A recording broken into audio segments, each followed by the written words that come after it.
existem essas três escolas. Eu vou começar pela escola de Mégira. E a escola de Mégira ela é uma escola socrática menor, portanto uma escola que tem influência de Sócrates, uma escola que tem admiração por Sócrates. E alguns dos participantes dessa escola de Mégira conheceram pessoalmente o próprio Sócrates ainda em vida.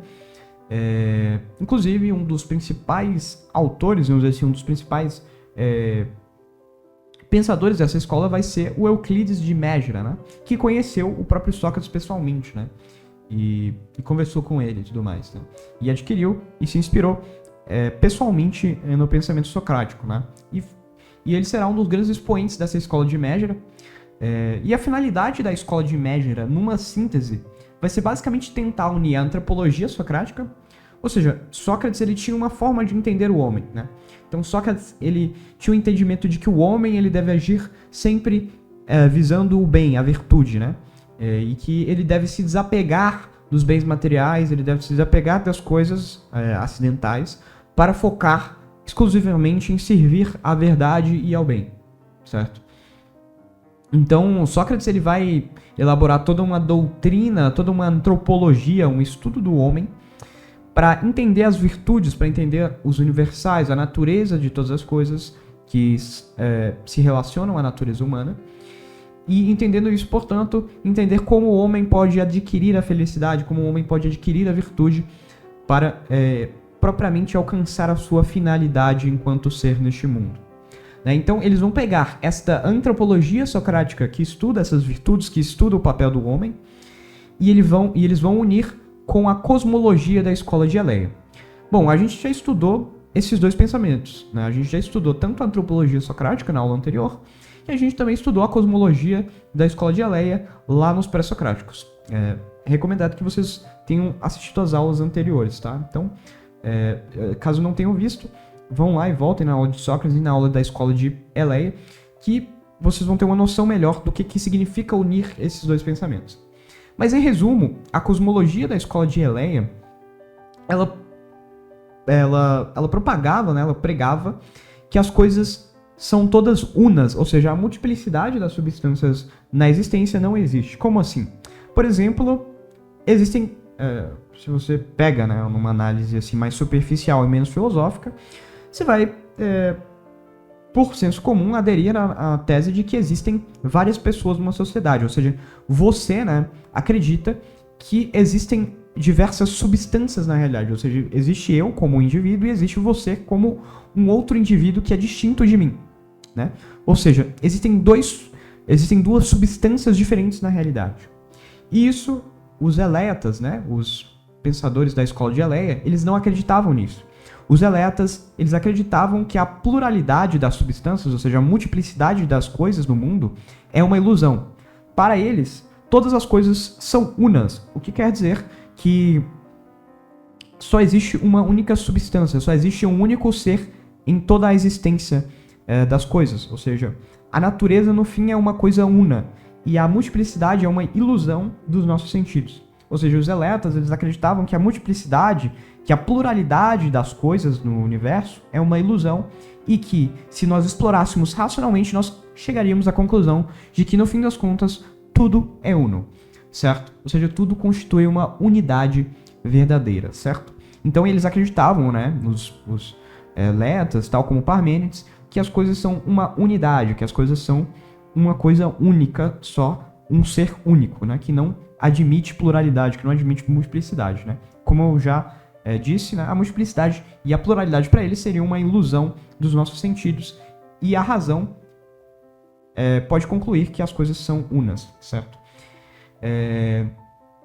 Bem, e também, né, os pensadores da cosmologia da escola de Eleia, tal como Parmênides, também pregavam que as coisas não mudam, né? Não há mudança, ou seja, todas as coisas estão em um eterno estado de repouso, ou seja, o uno, né, que é a única coisa que existe para os pensadores da escola de Eleia, ele sempre está parado, ele não se movimenta, ele não muda. Ou seja, todas as coisas, toda a substância para a escola de Eleia está parada, toda a substância está em repouso, né?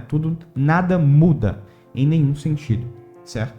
E é claro, eles só acreditam, eles só adotam a existência de uma única substância, como eu disse anteriormente. Ou seja, resumindo, a cosmologia eleia, tá? A cosmologia da escola de Eleia, de Parmênides, se baseia basicamente no entendimento de que a realidade é constituída por uma única substância e de que essa única substância nunca muda, ela é imutável, certo?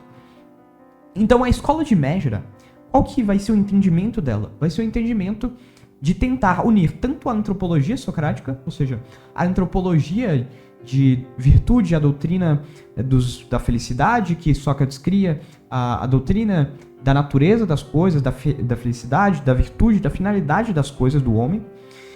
E ele vai tentar unir essa ética socrática junto com a cosmologia e o entendimento metafísico de mundo da escola de Eleia, que é a escola de Parmênides. Então ele tenta, vamos dizer assim, de forma sumária, unir o pensamento de Sócrates, a parte mais ética do pensamento de Sócrates, com a cosmologia, com a metafísica de Parmênides. Né? Então ele une essas duas coisas e vai criar a escola de Mégera. Tá?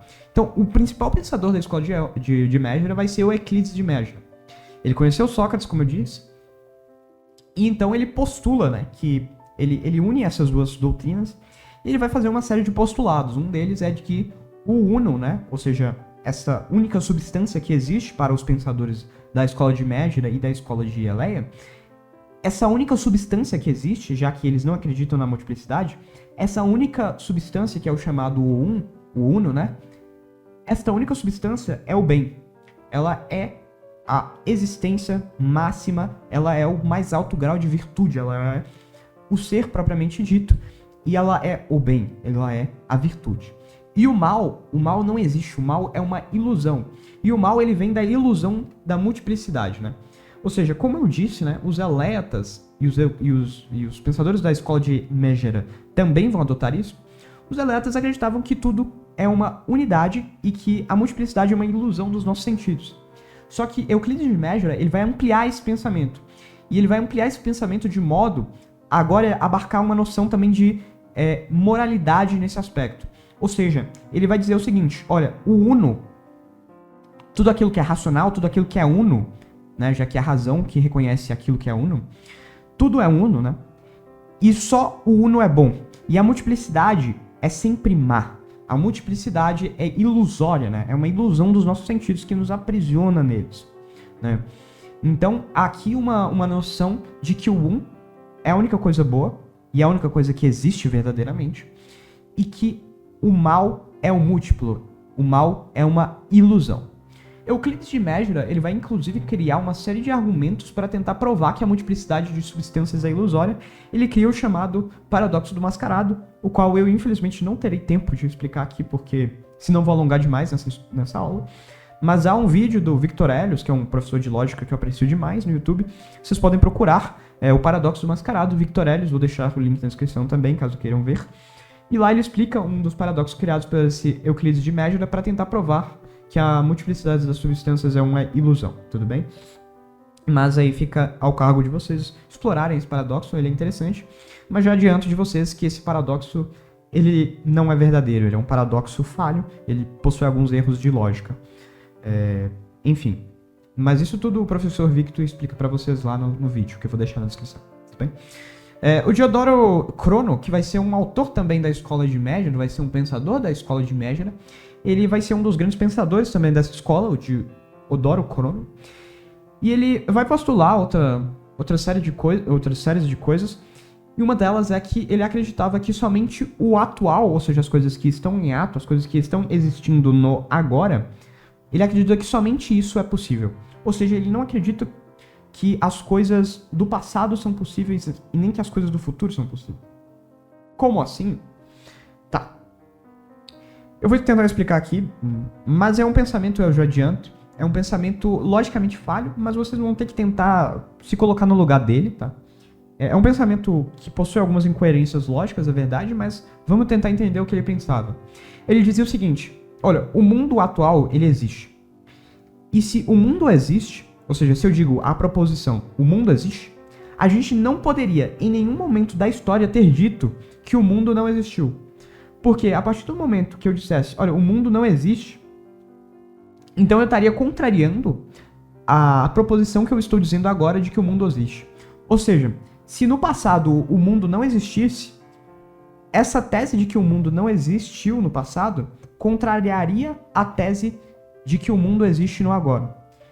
E isso, portanto, criaria um paradoxo, né? Porque a gente estaria fazendo duas afirmações contraditórias sobre o mesmo aspecto, né? E isso cairia num paradoxo, ou seja, é como se eu estivesse dizendo simultaneamente que o mundo existe e que o mundo não existe, né?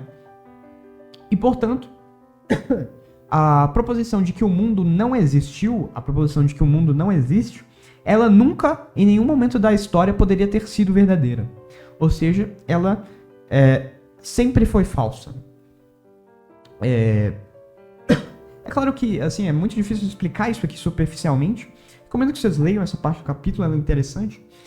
E é bem rápido, é bem fácil de entender, mas você tem que pegar um pouco, assim, pra entender propriamente, porque pode soar um pouco confuso se você não estiver entendendo por agora, tá? Mas, enfim, ele propõe isso, né? De que o mundo, a existência do Uno, ela é eterna e imutável por causa disso.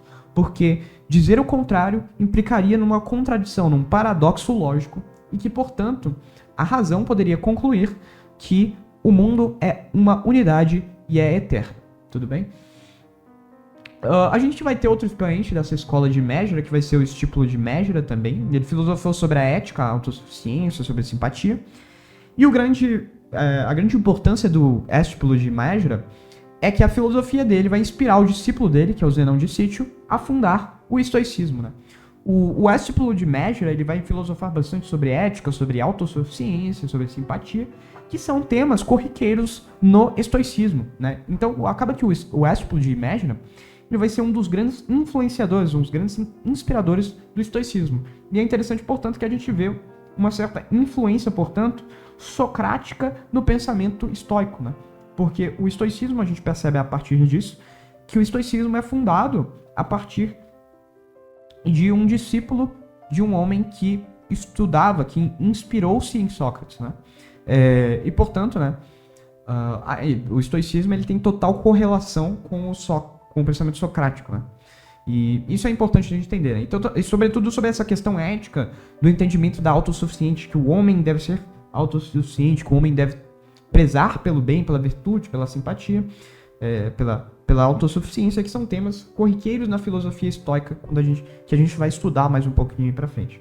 Mas aqui já fica essa nota, né? Essa nota de rodapé, que o estoicismo tem correlação com o pensamento da escola de Mégera, que tem correlação com o pensamento de Sócrates. Ou seja, em última análise, a gente poderia dizer que o estoicismo também tem relação com o pensamento socrático, né?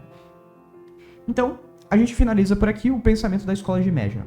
O pensamento da escola de Mégera se baseia, sobretudo, nesse entendimento da ética, da antropologia socrática misturada com uma cosmologia, com uma metafísica da escola de Eleia, da escola de Parmênides, né? Então, a escola de Mégera, ela propõe essa união desses dois pensamentos socráticos e do pensamento da escola de Eleia.